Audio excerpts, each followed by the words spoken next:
Assalamualaikum guys. So kali ini kita datang lagi ke Bazar Shah Alam. Sebab apa? Ramadan lagi tinggal berapa hari untuk raya. So kalau korang tahu apa menu yang aku ambil nanti, tunggu, jom.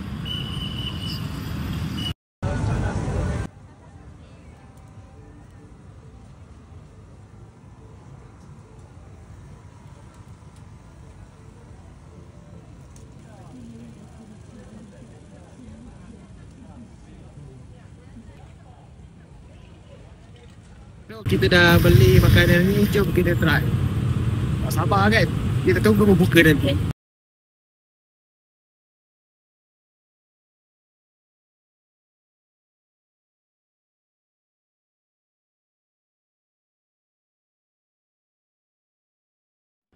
Okay guys, so tadi kita dah pergi Bazar Ramadan. Kita kena naik motor sebab apa? Dekat Bazar Ramadan Shah Alam tu sangat jam.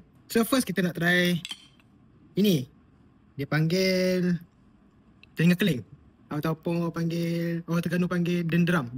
Okay, kita rasa. Bismillah. Dia sangat crispy guys. Ni air dia panggil mix fruit. Dia ada dua, mix berry dengan mix fruit. Kita try mix berry, mix fruit sorry.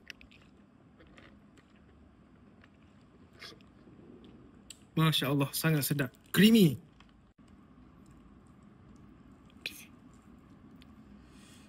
Sedap macam. Dia ada bagi telur. Rasa dia nice.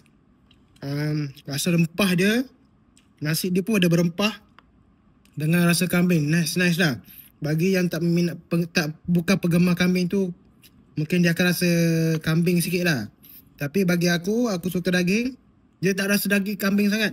Bila dah bercampur dengan rempah, sangat sedap, mantap.